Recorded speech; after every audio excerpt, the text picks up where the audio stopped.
My mother always insisted on family dinners. Every Sunday, without fail, we'd gather around that old oak table in the dining room, the same table where my father used to sit at the head before he disappeared when I was 12. That was 15 years ago. 15 years of empty chairs, unanswered questions, and my mother's forced smiles as she tried to hold our broken family together. But last Sunday, everything I thought I knew about my father's disappearance, about my family, about the very house I grew up in, came crashing down in the most horrifying way possible. And if you think you know where the story is going, trust me, you don't. We were halfway through dinner when the officer knocked.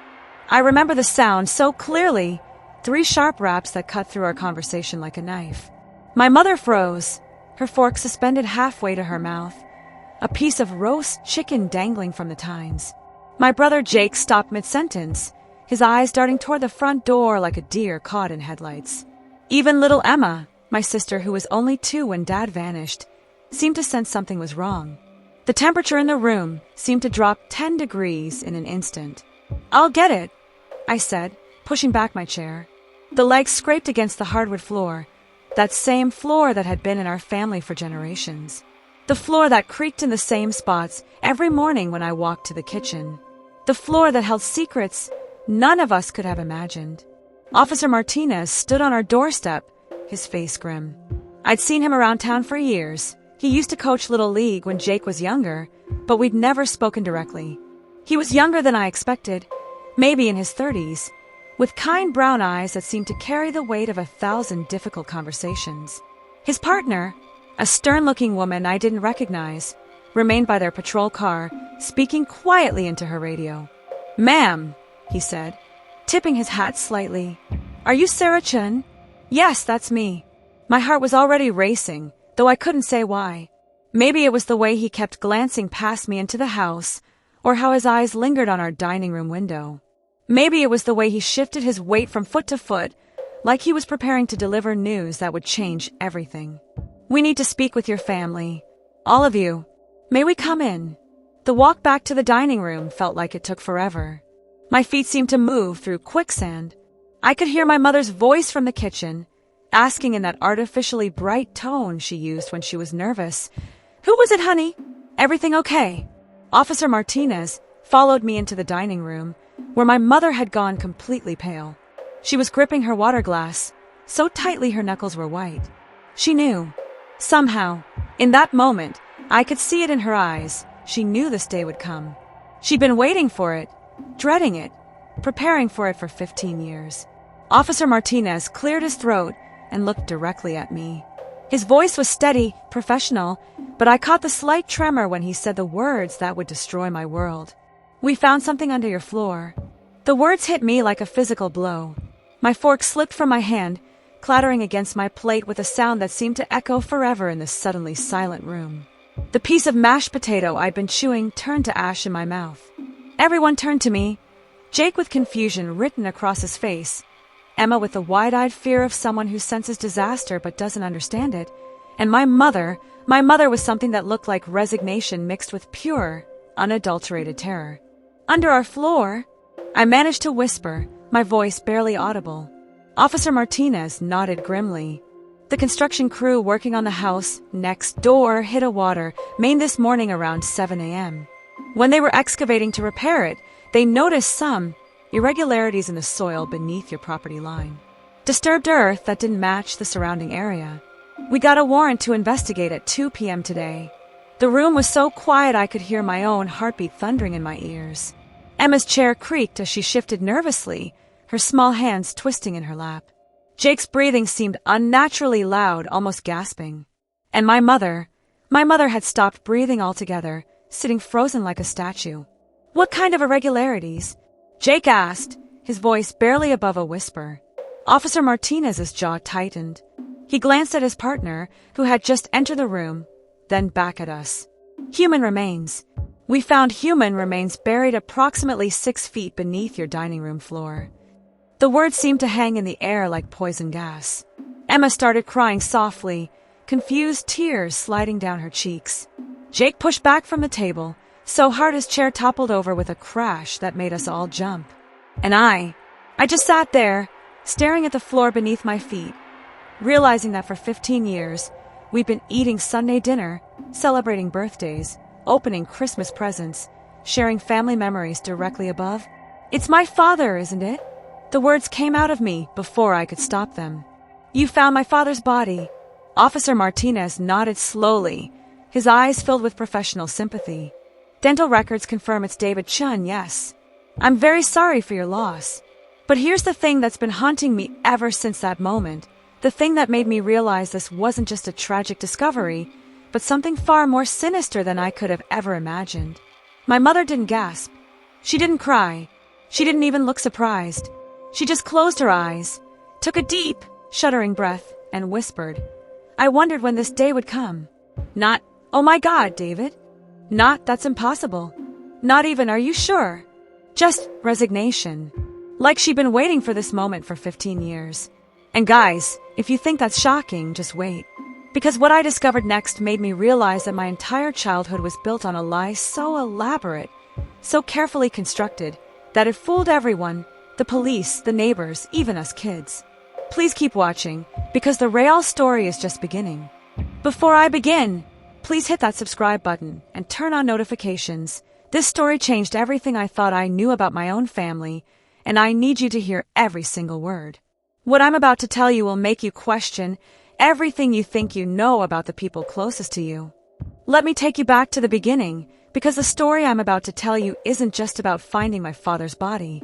It's about discovering that the person who killed him had been sitting across from me at that dinner table for 15 years, serving me roast chicken and asking about my day, tucking me in at night, helping me with homework, teaching me to drive, all while knowing exactly what lay beneath our feet.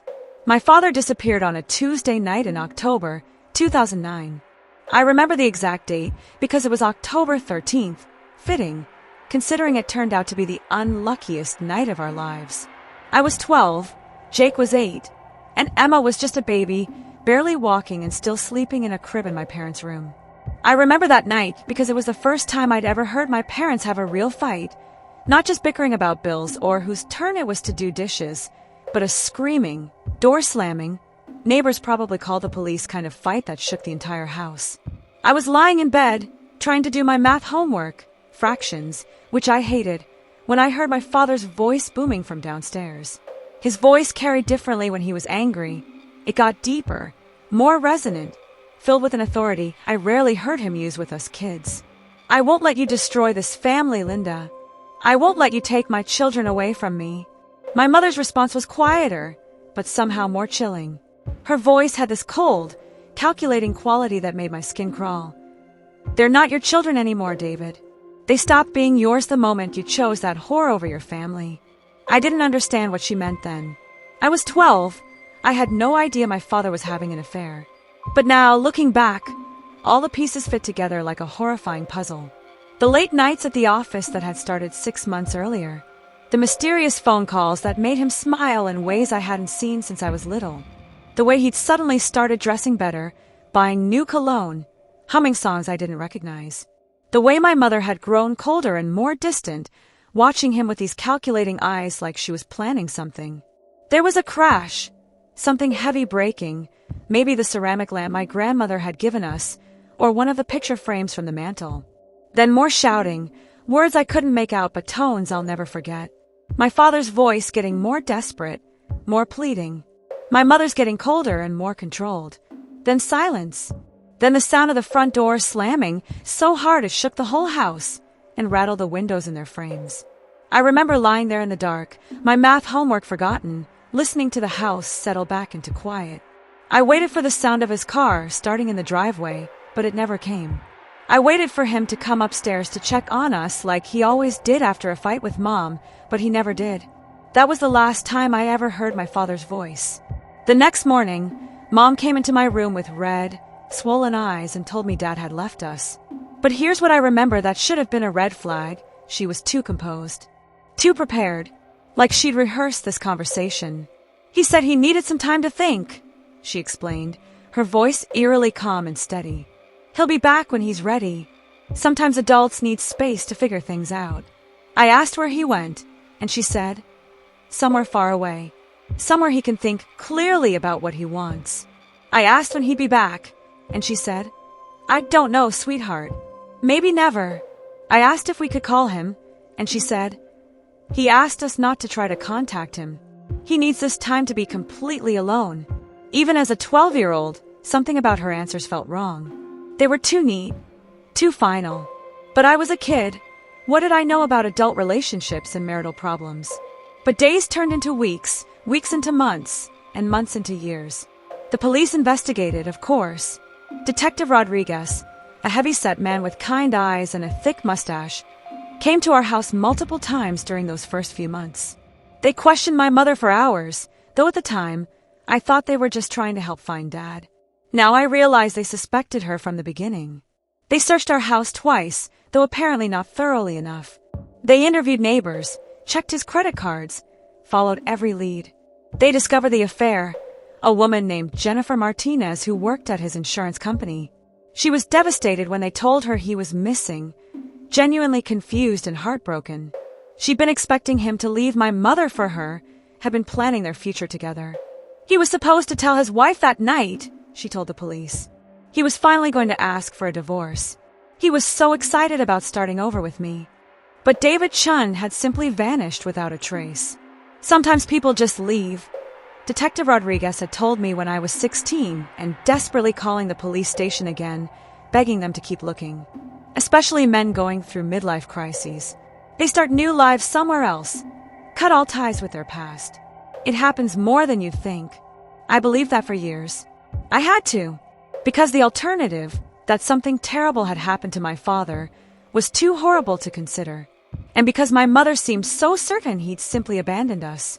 "Your father was a troubled man," she used to say when I'd ask about him, her voice taking on this martyred tone that made me feel guilty for even bringing him up. He had demons he couldn't face. Depression, anxiety, midlife crisis. It's better this way, better for you kids not to be exposed to his instability. But now, sitting in that police station 3 hours after they found his body, giving my statement while my mother was being questioned in another room by detectives who'd been waiting 15 years for this moment, I was starting to remember things differently. Details I dismissed as a child suddenly seemed significant, sinister even. Guys, I need to pause here for a second because what I'm about to tell you next is going to blow your minds.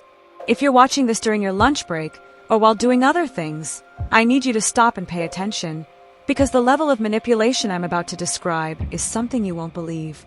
Like how my mother had immediately started renovating the dining room after Dad disappeared. Not weeks later, not months later, immediately.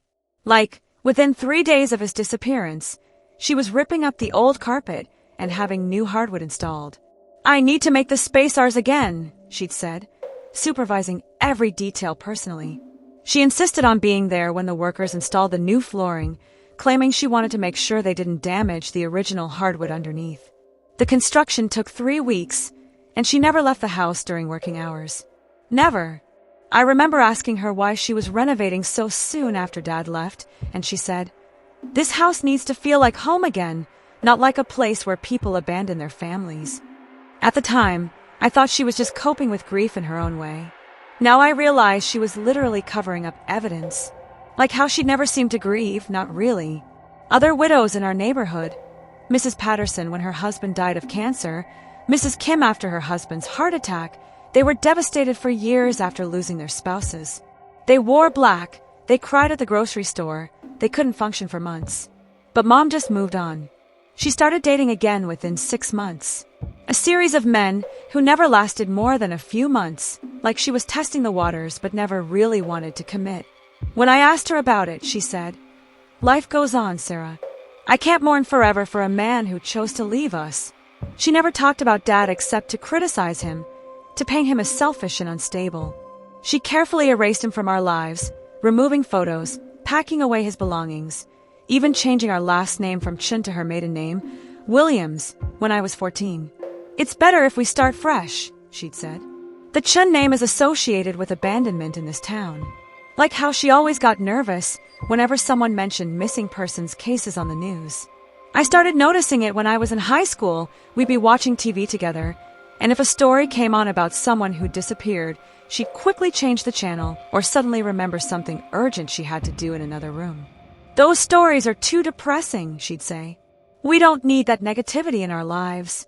And like how she'd always insisted on those Sunday family dinners, right there in that dining room, even though Jake and I had suggested moving them to the kitchen or the living room countless times over the years. The dining room was formal, cold, hard to heat in the winter. But she refused to budge. "This table holds our family together," she'd say, running her hands over the wood with an almost reverent touch. "Your father bought this table for us when we first moved in 20 years ago. It's important we honor that memory, even if he chose not to honor his family." I used to think she was being sentimental, clinging to better times. Now I realize she was being strategic. What better way to throw off suspicion than to routinely gather your family directly above the grave of the man you killed? What better way to convince yourself and everyone else that you had nothing to hide? But the memories that haunt me most are the small ones, the everyday moments that now seem saturated with horror. Like how she always insisted on doing the mopping in the dining room herself, never letting any of us help. "I have a system," she'd say, moving the chairs in a specific pattern, cleaning every inch of that floor with obsessive attention to detail. Like how she refused to let us kids play in the dining room, ever. It was off limits except for meals and special occasions. "This is adult space," she'd say if she caught us in there. "Go play in your rooms or the living room." Like how she always knew exactly where everything was in that room, even in the dark.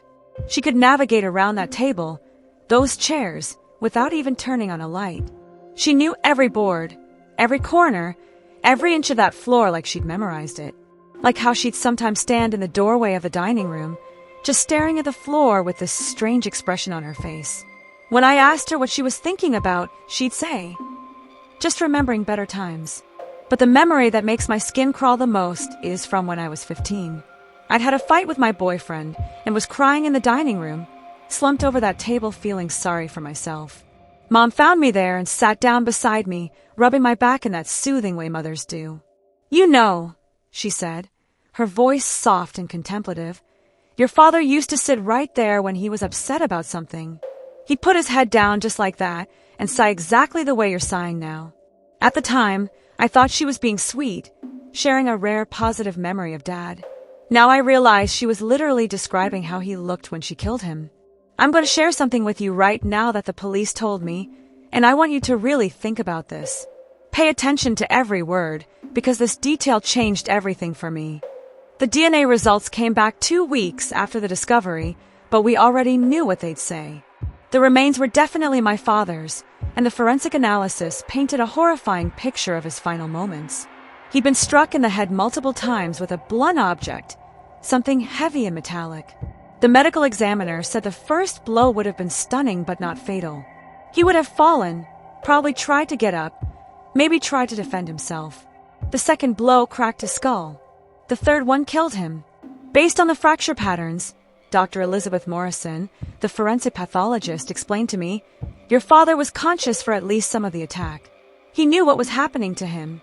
They found fragments of our old kitchen hammer buried with him, along with pieces of a plastic tarp that matched one my mother had bought around the time of his disappearance. I knew about that tarp because I'd found the Home Depot receipt in her purse 3 years after Dad disappeared, when she'd sent me to get her wallet from her bedroom. The receipt was dated October 14th, 2009, the day after my father vanished. It listed a heavy-duty plastic tarp, 3 bags of lime, a new shovel, and contractor-grade cleaning supplies. When I asked her about it, she barely looked up from her magazine. "Just some supplies for a project around the house," she'd said dismissively. You know how old houses always need something fixed. I never thought about it again until Detective Chun, no relation to us, despite the name, showed me that receipt 2 weeks ago, now sealed in evidence bags. But the most damning evidence wasn't physical, it was digital. They'd obtained warrants for all our old electronic devices, including an ancient laptop my mother thought she destroyed years ago. The computer recovery specialists found deleted search history from the weeks following my father's disappearance. The searches started on October 14th, just hours after my father was killed. How to decompose a body faster. Lime and body decomposition rates. How long do police investigate missing persons? signs of disturbed earth and basement, how to remove blood stains from hardwood floors, average depth for residential foundation, child custody laws when father is missing, how to help children cope with abandonment, life insurance policy payout timeline missing person. The progression of those searches tells the entire story. She killed him in a rage, then spent the next few hours frantically researching how to cover it up. The last search, dated 3 weeks later, was what broke my heart. How to make children forget about absent father. Because that's what she did. She systematically worked to erase him from our memories, to make us believe he'd chosen to leave us. But I want to tell you about Jake's story, because it's the most heartbreaking part of this whole nightmare. My brother Jake, who's now 23, carried a secret for 15 years that nearly destroyed him. The trial lasted 3 months. My mother pled not guilty, claiming self-defense. According to her testimony, my father had attacked her that night, threatening to take us kids and disappear with his mistress. She said she hit him with a hammer to protect herself and protect us, and when she realized he was dead, she panicked and buried him. I was a young mother with 3 small children, she said on the witness stand, tears streaming down her face in what I now know was a carefully choreographed performance. I was terrified they'd take my babies away if they thought I was a murderer. I just wanted to protect my family. Everything I did for my children. She was good, convincing. For a moment, even I almost believed her. She painted my father as an unstable, violent man who'd been planning to kidnap us. She claimed the affair was just the final straw in years of emotional and physical abuse. But then Jake took the witness stand. My baby brother, who'd suffered from nightmares and anxiety his entire life, who'd never been able to form lasting relationships, who'd struggled with depression and panic attacks since he was 8 years old, finally told the truth. She's lying, he said. His voice, so quiet the judge had to ask him to speak up. I saw what really happened that night. The courtroom went dead silent. Even my mother's lawyer looked shocked. Tell us what you saw, Jake, the prosecutor said gently. Jake looked directly at our mother, sitting just 20 feet away at the defendant's table. She was staring at him with this expression of shock and betrayal, like she couldn't believe he was turning on her. I couldn't sleep that night because they were fighting so loud, he began, his hands shaking as he gripped the microphone. I went to the top of the stairs to listen. I could see into the dining room from there. He described watching our parents argue. Dad was trying to leave, heading for the front door with a suitcase in his hand. Mom was following him, screaming about the affair, about how he was destroying our family. She grabbed the hammer from the kitchen. Jake continued, tears starting to flow. Dad had his back turned. He was at the front door trying to open it. She came up behind him and hit him in the head. What happened next? The prosecutor asked. He fell forward against the door. There was blood. He tried to turn around, tried to say something, but she hit him again. And again. Jake's voice broke completely. He wasn't fighting back. He was just trying to protect his head with his hands. What did you do? I ran back to my room and hid under my blankets. I was 8 years old. I was terrified she'd kill me too if she knew I'd seen. The defense tried to argue that Jake's memory couldn't be trusted after so many years, that he'd been influenced by all the media coverage of the case. But the jury could see the trauma in my brother's eyes, the way his whole body shook when he described watching our mother commit murder. Jake told them about the next few days, about watching Mom clean blood off the dining room floor, about the construction workers who came to install new flooring, about how she made us kids stay upstairs during the entire renovation. She told us Dad had left, Jake said, but I knew he was dead. I'd watched her kill him. For 15 years, I thought it was my fault for not stopping her. For 15 years, I lived with that guilt. Guys, I need you to understand something. What I'm about to tell you next is going to make you see family dinners in a completely different way. This detail is what made me realize the full extent of my mother's psychological manipulation. After Jake's testimony, more evidence came to light that painted an even more disturbing picture of my mother's actions after the murder. The prosecution presented testimony from Dr. Sarah Kim, a child psychologist who treated Jake when he was in middle school for what everyone assumed were anxiety disorders related to our father's abandonment. Jake exhibited classic symptoms of post-traumatic stress, Dr. Kim explained. He had recurring nightmares about violence, an extreme fear of his mother's anger, and what we call survivor's guilt. At the time, I attributed it to the trauma of abandonment by his father. Now I realize he was processing witnessing a murder. She read from her old notes about Jake's therapy sessions. Things that made horrible sense now. Patient describes recurring dreams about Daddy falling down and not getting up. When asked about these dreams, patient becomes agitated and says, "Mommy said it didn't happen." Patient has extreme anxiety around hammers and other tools. Refuses to help with household repairs. When asked why, patient says, "Hammers hurt people." Patient asks repeatedly if Daddy is sleeping under the house. Mother reports this is part of his abandonment fantasy and should be ignored. Jake wasn't having abandonment fantasies. He was processing trauma from witnessing murder. And my mother knew it. But here's the part that still gives me nightmares. She used Jake's trauma to further her cover-up. Detective Morrison testified about interviewing Jake when he was 9, about a year after Dad's disappearance. Jake had mentioned something about Daddy being hurt, and when pressed, he started talking about blood and hammers. My mother immediately intervened, explaining to the detective that Jake was having psychological problems related to the abandonment, that he was creating fantasy scenarios where his father had been hurt rather than accepting that he'd chosen to leave. She recommended we not question Jake further, Detective Morrison testified, as it might traumatize him more. She was very convincing, very protective. We had no reason to doubt her, so they didn't interview Jake again.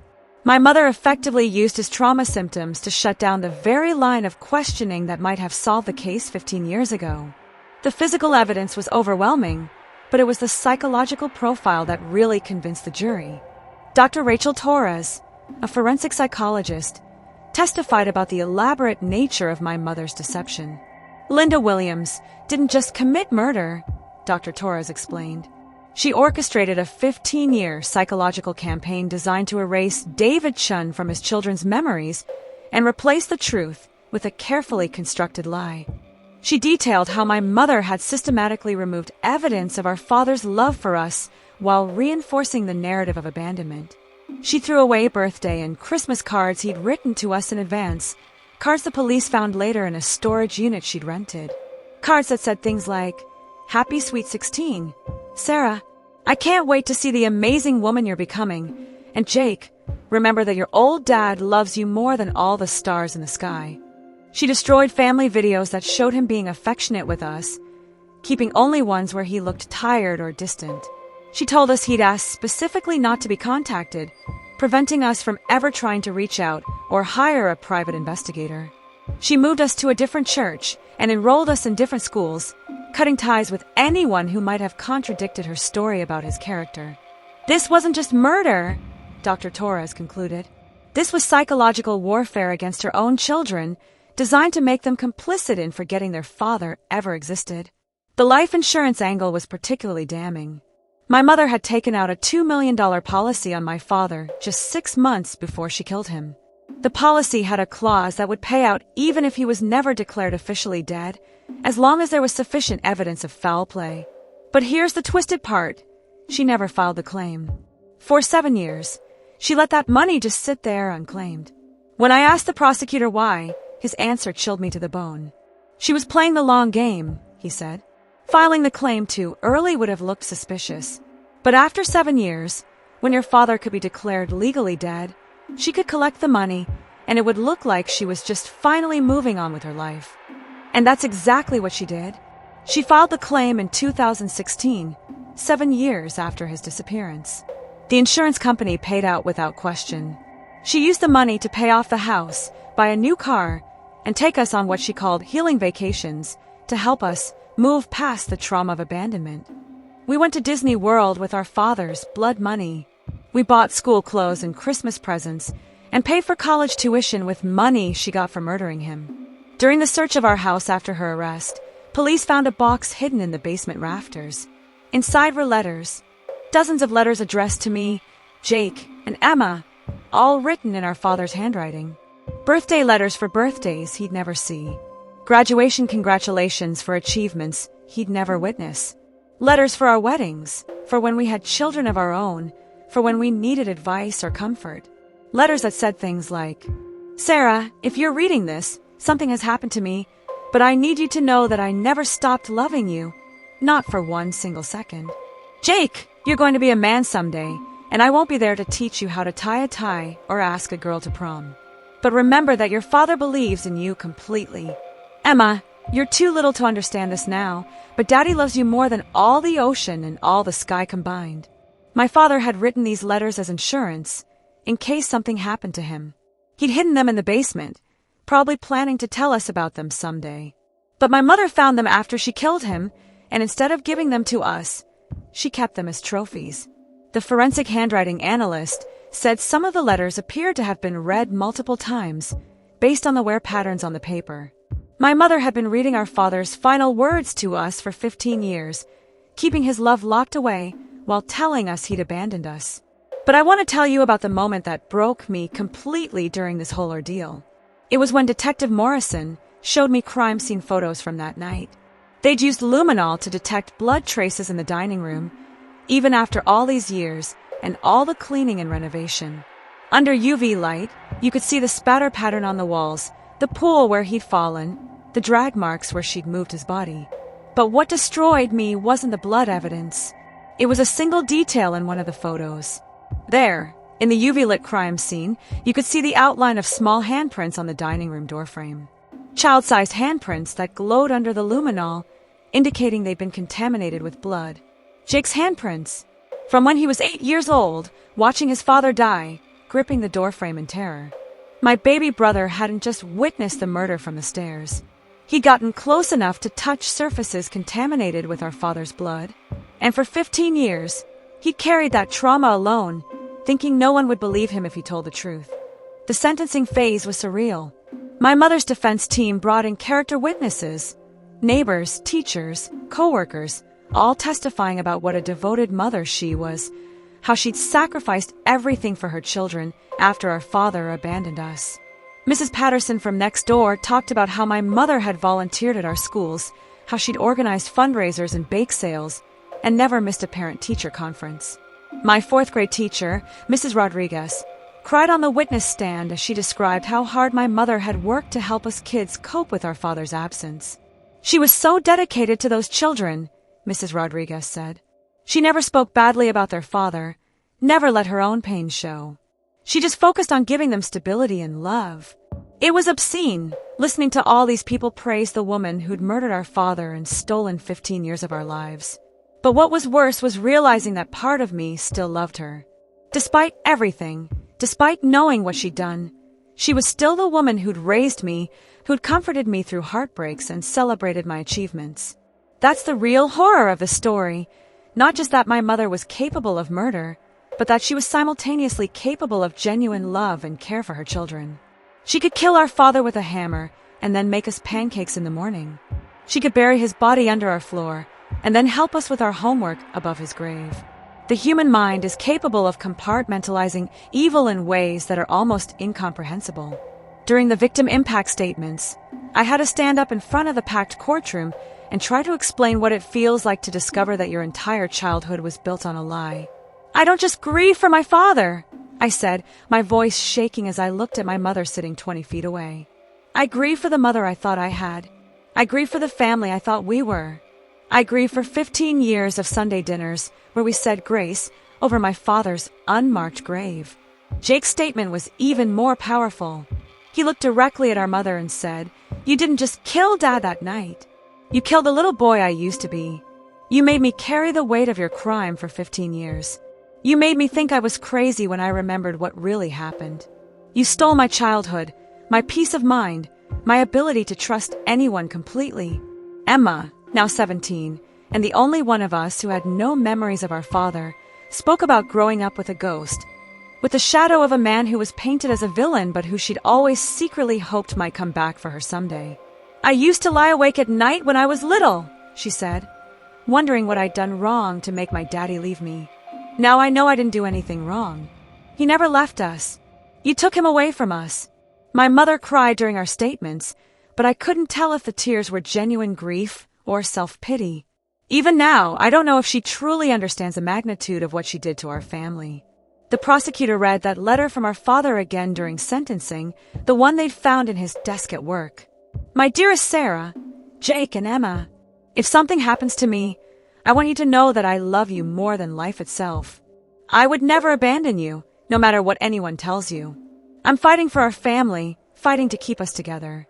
Your mother has been making threats, saying she'll take you away from me, but I won't let that happen. I promise I'll always find a way back to you. Sarah, you're so smart and strong. I see so much of myself in you, but you're already better than I ever was. Take care of your brother and sister if I can't be there to do it. Jake, my little man, you have the biggest heart of anyone I know. Don't let the world make you hard. Stay gentle, stay kind.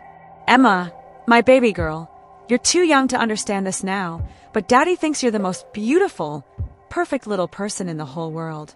You are the best parts of me, and I will love you forever and always. Dad, the letter was never sent because he was killed before he could mail it. But just knowing he'd written it, knowing he'd been thinking of us in what turned out to be his final hours, meant everything. And guys, what I'm about to tell you next is something that still haunts me every single day. It's about the last conversation I ever had with my mother, and what she told me that made me realize the depth of her manipulation went even deeper than anyone imagined. My mother was sentenced to life in prison without the possibility of parole. As they read the verdict, she didn't react at all. She just sat there, staring straight ahead with this blank expression, like she was already somewhere else in her mind. But as they led her away in handcuffs, she looked directly at me and mouthed 2 words. I'm sorry. I thought about those words for weeks. Was she sorry for killing my father? Sorry for lying to us? Sorry for getting caught? Or was she sorry for something else entirely? I got my answer 3 months later when I visited her in prison. I don't know why I went. Maybe I needed closure. Maybe I needed to understand how someone could live with themselves after doing what she'd done. Maybe I just needed to look her in the eye one more time and see if there was anything left of the mother I thought I knew. The visiting room at Riverside Women's Correctional Facility is exactly as depressing as you'd imagine. Gray walls, fluorescent lighting, plastic chairs bolted to the floor. My mother looked older, smaller somehow, in her orange jumpsuit. But her eyes were still sharp, still calculating. I didn't think you'd come, she said when I sat down across from her. I didn't think I would either. We sat in silence for a long moment. Then she said something that chilled me to my core. You want to know why I did it? It wasn't a question. I know why you did it, I said. You were angry about the affair. You snapped. She shook her head slowly, a smile playing at the corners of her mouth that made my stomach turn. That's what I let them think. That's what I let you think. But Sarah, honey, I planned it for months. The words hit me like a physical blow. What? I knew about Jennifer Martinez long before that night. I hired a private investigator in March. I had photos, receipts, hotel records. I knew everything. My hands started shaking. Then why didn't you just divorce him? Because divorce would have meant splitting everything 50. If this story gave you chills, hit that like button. It really helps me continue sharing these real family secrets that nobody talks about. Subscribe and turn on notifications because soon I'm sharing another family secret that will make you question everything you think you know about the people closest to you. Drop a comment if you've ever had that gut feeling that someone close to you is hiding something dark. I read every single one. Share this with someone who loves true crime. They'll thank you later. Thanks for listening to my story. The truth always finds a way out.